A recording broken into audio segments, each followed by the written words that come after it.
This is Family in Focus with Dr. Wendy Schofer, episode number 114. Welcome to Family in Focus with Dr. Wendy Schofer. I am the pediatrician and certified health and life coach who specializes in helping you parent without all the food and body drama.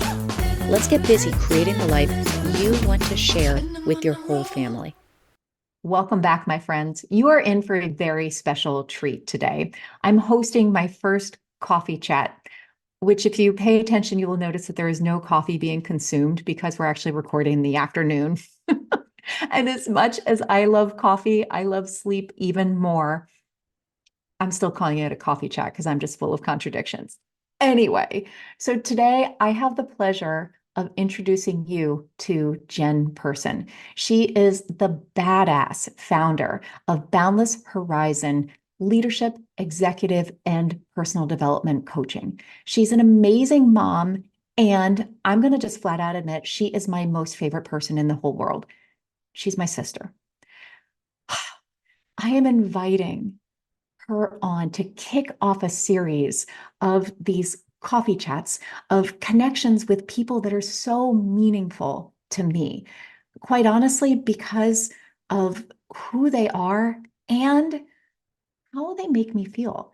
And when I think about Jen, when I am around Jen, I feel connected.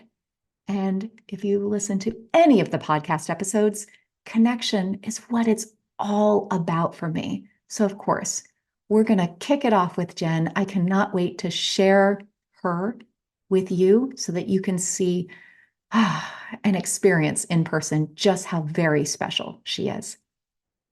Are you excited? I'm excited. You're excited? Okay, yes. Okay, anyway, I'm just going to be giddy here today. So I would love to just put out the introductions a while. Okay, it's been a long time coming. I know that I have said for eons that when I decided to host a guest on Family in Focus, that I was going back and forth. Was it going to be Pink or was it going to be you? Oh, I'm in good company all around. So, Corinne Crabtree beat both of you.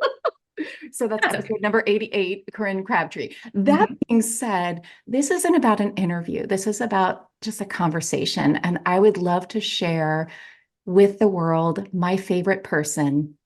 That was not actually meant to be that way. But anyway, this is my sister, Jen, the coolest person. There you go. Oh, gosh.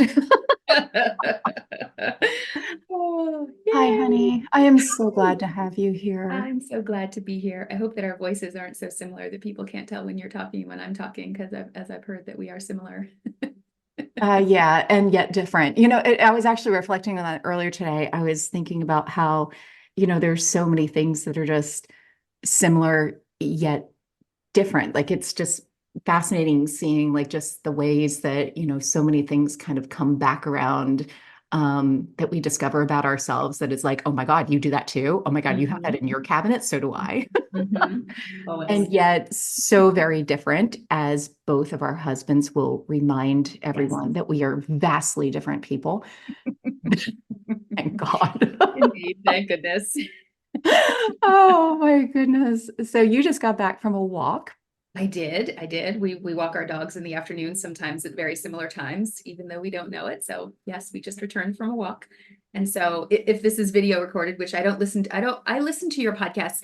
I don't do them on video. And so the idea that I'm actually looking at you while we're doing this is a treat. Normally I'm listening to you as I'm walking, and I'm having these conversations just to my dog, not back to you. So this is a treat. Oh, there you go. Totally a treat. And I guess that's one of the things we can always discuss if you want this shared to the YouTube or not. Oh, by the way, I have a YouTube. But anyway, that's little things you get to find out all along the way. So what's shaking in your neck of the woods? Oh, what's shaking in my neck of the woods? School is almost out. So I every day, every work day, I try to squeeze in as much work goodness as I can, because it's fleeting. The kids are out of school in a week and a half. And so, yeah, I'm scrambling to get there, and then we'll scramble to start the summer and have a good one. So yeah, eking it out. eking out the end of the year. They're doing it, and so am I. Oh gosh. Well, I have a critter who just snuck back into the house. So yeah. So for those who are listening, our kids, so again, what's similar yet different is that we each have two children. We each have an elder daughter, a younger son, Mhm. and everybody is exactly like it's like my Yeah, life part two, 10 right. years later. Like Just a it's 10-year just leap. the 10-year leap. Exactly. Mm. So I remember those days 10 years ago, with the kids getting out of school and everything. And now, the man child who you may have just heard slamming a door very loudly in the background as he's going out to work out in the garage, I think, has returned home from college and is just finding a new normal again. Like Mm-hmm. my space is being invaded. I had a whole couple of days of like glorious peace. Yeah. It was so lovely. Uh-huh. Yeah. Well, the fact that it lasts for a short period of time probably makes it even lovelier. And then it changes, and you're like, okay, well, this is the new normal. So Yeah, I see wasn't where that you're going with great? that. I'm not so sure. Wasn't that quiet spot great? And now we move on. Yeah, and now we're moving on. Oh my goodness. Mhm. Yeah, I forgot the joy of some of those conversations, like loading up the dishwasher. Do you want to use the dishwasher or do you want to wash the dishes? Either way, we just got to agree on something here and figure it out. As So, much as me living my life 10 years in your past and you living my life 10 years in the future, we are living a lot of the same things, right? Like there's not that much difference. The so your dishwasher battle is happens here much too better in than 10 mine. years. I am waiting for the moment that I actually break down and get that fancy pants dishwasher that you have. So, Yeah, um, it's nice. yeah. Well, and the pre-cleaner that you have and all that kind of stuff. You So get sponsorships? I'll drop some names because it's a good one. Oh, I am not getting into all the corporate stuff with all of that. No, not my style, not my No. style whatsoever. So, yeah, Mm. but I mean, this is just magical being able to connect and things. And I think that's, so much of what I was just hungry for was just like real conversations, real people. And I mean, this feels like it's very much like just getting to know each other and small talk and all that kind of stuff. But this is how we connect. And it's like Mm. comparing, it's comparisons, but it's like seeing my life and your life and that, I don't know, that Yeah. fun exchange. Well, we do that. And then the awesome thing is that most of our conversations also have this moment of, let me tell you about this cool thing that just happened to me yesterday, or let me tell you about this awesome book that I'm reading right now, right? Okay, so what you got? Right. That always happens because every time I'm thinking about something, I'm like, I gotta call Wendy to tell her about this awesome book. And sometimes we go through the pleasantries, and sometimes we go, hey, how you doing? I just read this awesome book. Let me tell you about it. And then we dive right in, right? So I want to know. I mean, you just opened that wide open. What do you got? Oh Well, my it's right in my hand because I was reading it like just earlier today. So I have many books on my bookshelf. Some of them I've read halfway, some I've read all the way through, and some of them I have because I can say I have that book, and I sheepishly can admit also that I haven't actually read it in full. But this book that I have right here, you can't tell what it is, it's incognito, is Brene Brown's book. She has a sister too, right? And they call each other sister, which I think is adorable. But she has two sisters actually. So her book, The Atlas of the Heart, is one that is on my bookshelf that I have to sip in small doses because every time I read it, it just blows my mind. And I think, how have I been a human for this many years and not thought about things or not compared different emotions or states of the heart in the way that she describes it? And it just, I mean, sometimes almost brings me to tears because it just feels like it touches this, like, I knew that all along, but having it in words feels so, oh, like it just makes me feel more alive. And the one that I was reading today, the one that I'm sipping today, is about something like the places we go and things don't make sense or something like that. It's about this idea of having emotions that feel opposite, but that the oppositeness about them and experiencing the oppositeness about them helps us to feel more human. So confusion is one of them. And bittersweet is another one, right? It's these emotions where there's like nostalgia is also another one. So amazing. And I just love that there are words in our language and emotions that we can point to that are actually the combination of multiple sensations coming together and creating its own emotion. I just love that. To be able to put a word to that feeling is just so satisfying sometimes. And it just reminds me of like the complexity of the human heart, right? And like our experience as humans is not one dimensional. It can be both bitter and sweet at the same time. It can be both, I'm remembering the past both fondly and with this sense of longing and yearning at the same time. And it can sometimes make me feel joyful at the end of that emotion. And sometimes it makes me feel really sad, but it's kind of the same emotion. Yeah. So that's why I'm sipping this book, because I can't go all the way through it. I have to read chunks of it at a time and just like sit with it and ponder it and wonder, what does that feel like? And how can I help my kids to understand this feeling and this word and putting them together? And Oh my gosh. Okay, so I'm going to totally admit I have that book. It is a fabulous, fabulous paperweight for me. Like I have not yet been able to actually get into it. And so now, like, I gotta tell you, it's amazing. Like, I'm not trying to diss anything with Brene Brown. It is not a book that I can throw in my backpack. You know me in my backpack. it's Okay. heavy. It's a It heavy is a one. heavy freaking book. Yeah, Like, yeah. I know. So it takes a commitment to actually sit down and read it when like you're at home and you're like, okay, I'm gonna pick this. And I get through it so slowly. I bought this book like a year and a half ago. And yet here I am just paging through it and finding these little nuggets of amazingness. Oh, Oh, I love yeah. it. Okay. Oh. I love it that you said nuggets. But anyway, so We both just came back from dog walks, and so that word has a little different connotation. well, that and one of my clients always pokes fun at me that I'm always talking about the little nuggets. Yeah, yeah, I So can think of anyway, that one too. now I'm like, oh, it came from Jen. Thank you very much. You're welcome. You're welcome.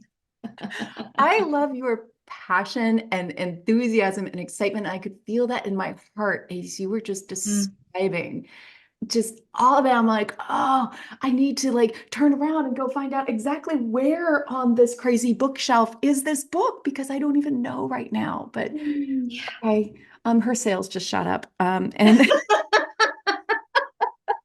You're welcome, Brene. You're welcome. And it's a beautiful book too. Like part of it is just that it's not a paperback. It's a thick hardback book, but it's got beautiful pictures and drawings and colors. And it makes it easier to read too, because it's not like just this like thick pages of text. It's lots of different sort of chunks and bullets and things like that. oh, Just love it. I just love well, and now I find myself questioning. So I'm turning over here because I've got this um pile of books that I'm readying to send with Joel as he is moving. So anyway, so my husband is moving to Guam. You already know this. I'm just kind of filling everybody else in. Anyway, so He he's is moving moving. That to hasn't the come up at other all. side. Oh, I'm sorry. This is news to you.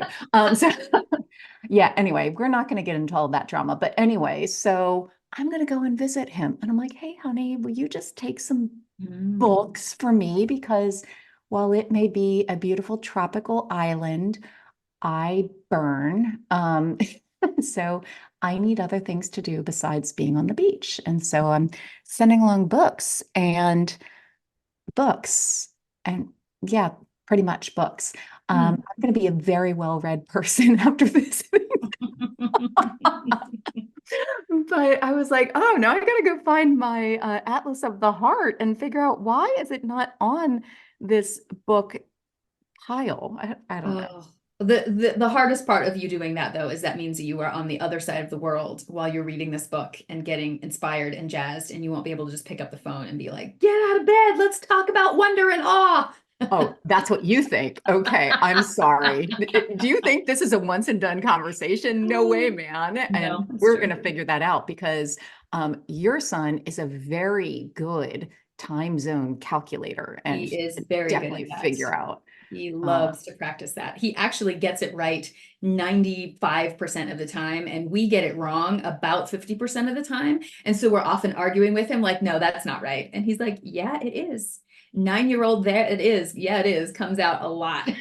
Yeah, it is, mama. I got it. I love it. Like, what is it about like boys at that age and like those calculations and just like having the facts and figuring out? Mhm. And of course, we are so very wrong.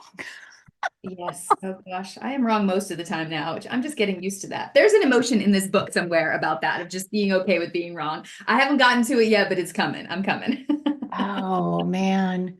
Well, like Lisa Feldman Barrett was talking about, the construction of emotions and how there's Hmm. just different things that we may not have the word for it, but you know what it is. Yeah. And I was Mm. talking about that recently about that feeling like when a purring cat is coming towards you.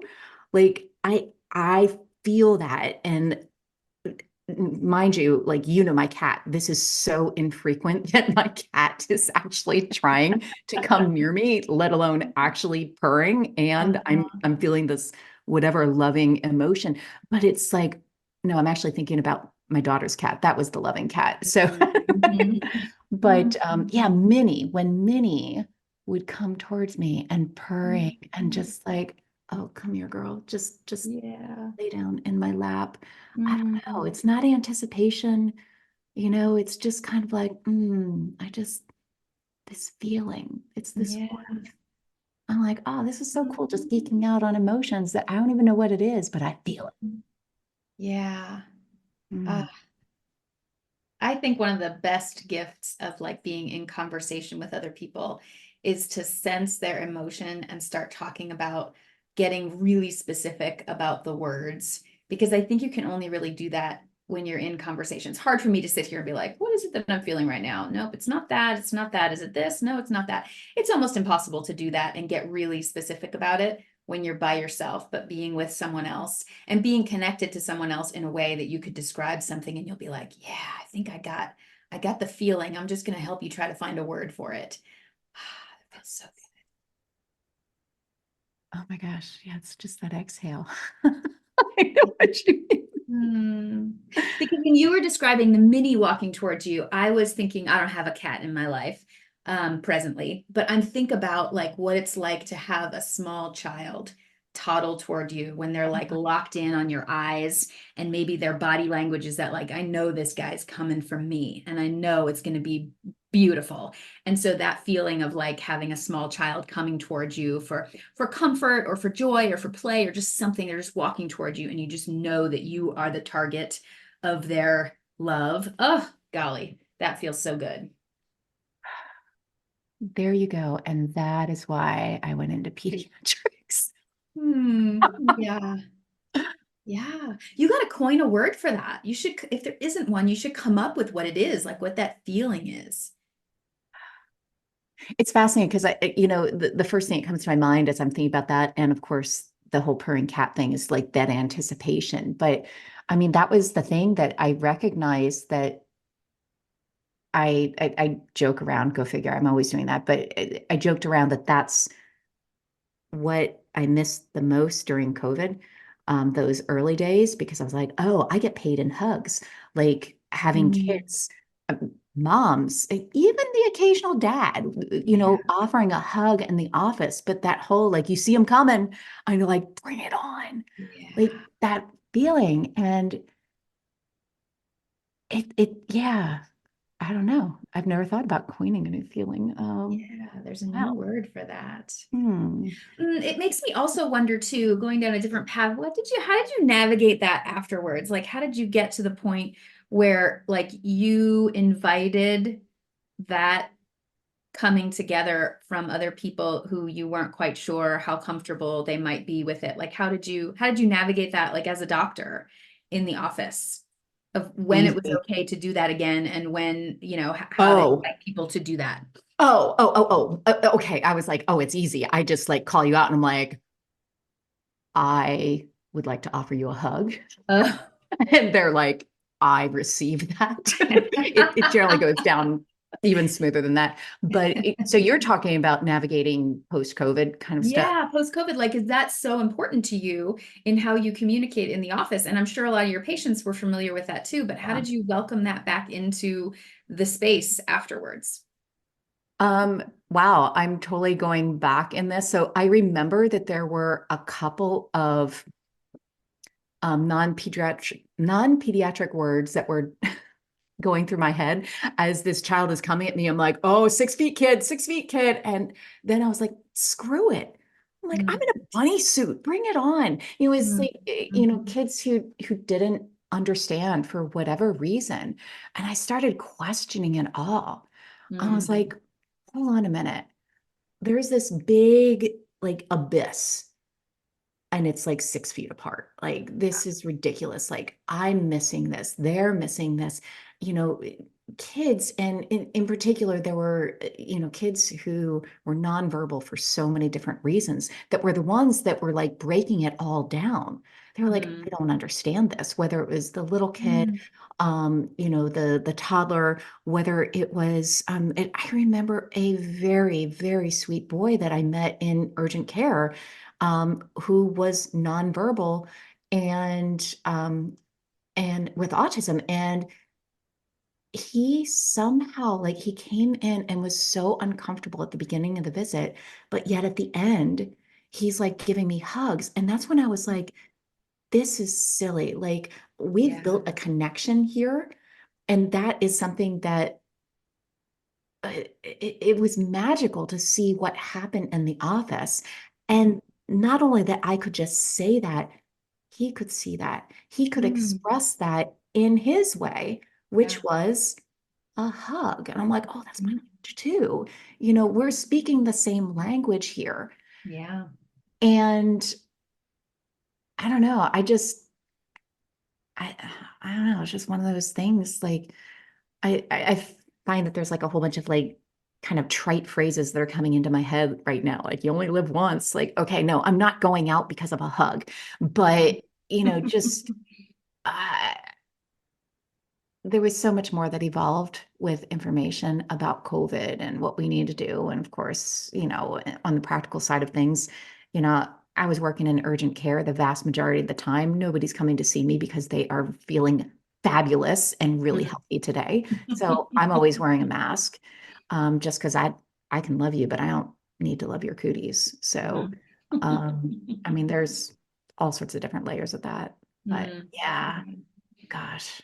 Yeah, you just don't think about that as when you can't do that, you don't realize how much of a line of communication that is, how communication goes on so many levels. It's not just about Yeah. the verbal communication, but it's just like your ability to see each other, your ability to make eye contact with each other, your ability to just sense this energy between you and to be able to communicate through hugs and just proximity to each other too. Sometimes you can have that communication when you're just sitting near someone, not necessarily, or just leaning toward them rather than Mm. actually hugging or touching or feeling, you know what I mean? It's like there's an energy that comes from just observing somebody else's posture while you're in the room with them too. I love how this is just this is how we chitty chat. And I was like, oh man, this could be like totally an interview about emotions. Oh, you don't have to interview about emotions. I want to talk about it all the time anyway. It's fun. And I think that that's fine because this is what we do. And this is why I wanted to connect with you. Mhm. And I think that, I mean, so much of what I talk about is about connection. And connection for me is a feeling. Okay. I'm sorry. You could argue whatever you want to argue. That's an emotion for me. I'm feeling it. I know what it feels like. Mhm. I know what it feels like when it's not there. um, and I don't feel that with anyone else the way I feel it with you. And I think that that is something Mhm. that I want to be able to share with the world. And I know that this conversation is different from what I've had on other episodes of the podcast. Like, yeah, by the way, okay, this is me, all me. Joel was like, I don't like listening to you when you're on recordings because it doesn't sound like you. I'm like, that's me. He's like, not the real you. I'm like, oh, you mean the one that's like really uncertain and really emotional and really kind of like stuttering when she's speaking because she's trying to find the right words, goes really fast and then gets kind of slow when she's introspective. Is that the one? He's like, yeah, that's you. Ah, ah, Yeah, I edit that out on some of those. yeah. Oh, so I'm gonna bring it back for a second too. This is something that I learned today too about how um uncertainty when you understand. Oh, this was brilliant. Uncertainty in experts is actually much more valued in terms of their credibility than being absolutely certain. So to hear someone say out loud, I used to think this, and now I'm rethinking that, and I'm beginning to think about it in a slightly different way, actually creates more credibility for that person than someone who is like, this is the way it is, I'm certain of it, and comes out, really confident, overconfident about their perspectives. And I think that's brilliant. It's brilliant about facts and people who are knowledgeable and experts about things. And it's also brilliant about emotions too, because Brene Brown talks about in this book, when I hear someone say, you know what, I'm kind of feeling this way, but I don't really know, I don't really understand it. She said that feels uncertainty in emotions, feels like self-awareness, not confusion. Boom. Okay. We're going to have a three-way with Brene. Oh my God, I can't believe I just said that, but you know what I mean. Uh, okay, Brene, you're invited. We Yes, you're invited. talk about The this. sisterhood. Sister. It's the sisterhood. Oh my goodness gracious. Yeah. And I think that that's been the magic in the office Mm. over years. Like, so many people are like, well, how does that work? Like, how do you build, relationships in the office? And part of it, I, of course, would joke around about, how I've got my street cred up here, my tinsel that people start like, oh, you have kids, don't you? I'm like, oh, let me tell you about it. I'm not coloring this because I came by this honestly. That's right. This is Oh, yeah. credibility here, people. But I think that it's also just over time, I was like, I have no idea what the answer is right now. I Mhm. have no idea what the diagnosis is. How often I would say, you know what, we're going to turn to Google for doctors. It's called Up to Date, but it's really a Google for doctors. And just acknowledging it. And also, yeah, like I don't know what the answer is, but together we're going to figure out what the next step is. Like Mhm. and that's, building that connection. It's like we don't know what the cert or Mhm. we don't have a certain answer. We don't know that. But yet it doesn't matter when we're working on it together. Mhm. Yeah. Gosh, I love Mm. this. You Mm. are amazing. So I'm mindful of time. Yeah, you were trying to wrap it up, and I'm like, hold up a second. Oh, hold up. Okay, I love it. So, mind you, if you saw my eyes go over, meanwhile, Joel's calling and like, Mm. no, no, no, you're not doing this right now. Mm-mm. Mm-mm. So, Nope. because that would have been a very interesting, calling it a three-way, very interesting add to this Yes. conversation, which we Well. are not going down that hill. I know where you were going there. Anyway, so hey, awesome. I got to tell you straight up, I want to invite you back because this is Okay. just part of the invite you back. That's funny. Anyway, um, We do this all the time. You're not we invited. do this all the time, but I think that there's so much more here.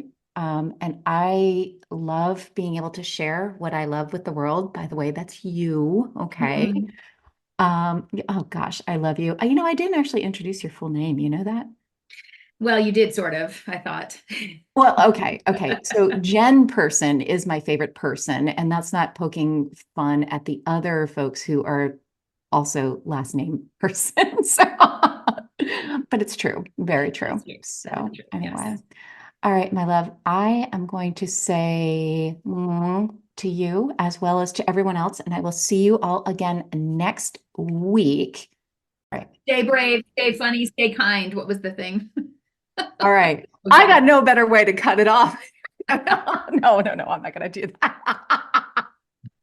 All right. So Jen's giving me all the different ways that I should be signing off on my podcast. So what do you think we should do today? Oh, I think if I did that, I would probably be stealing somebody else's, but I'm saying all the good podcasters have like a sign off where they say like, Okay, I'm going to take that personally right now. right, well, not all the good, but I mean, I don't know, I feel like there's ways to, I don't know, it sounds cheesy. I'm I not do doing that. believe if I go back to when I'm not chitty chatting, it's always much love. Yes. By the way, that's also how I sign all my emails and everything else. So I'm saying go with it. Mwah, much love. thank you. Okay. We will apparently work on this as well. I love you. To hear more about Family in Focus and the programs that I offer, go to wendyschofermd.com. That's SCHOFER. And you can sign up to get free weekly content, tips, and also be the first to know about all of my upcoming group and individual coaching programs. I'll see you there. Remember, while Wendy Schofer is a physician and talks about health and wellness for the whole family, she is not your physician. This podcast is not providing medical advice and does not replace the relationship that you have with your personal physician.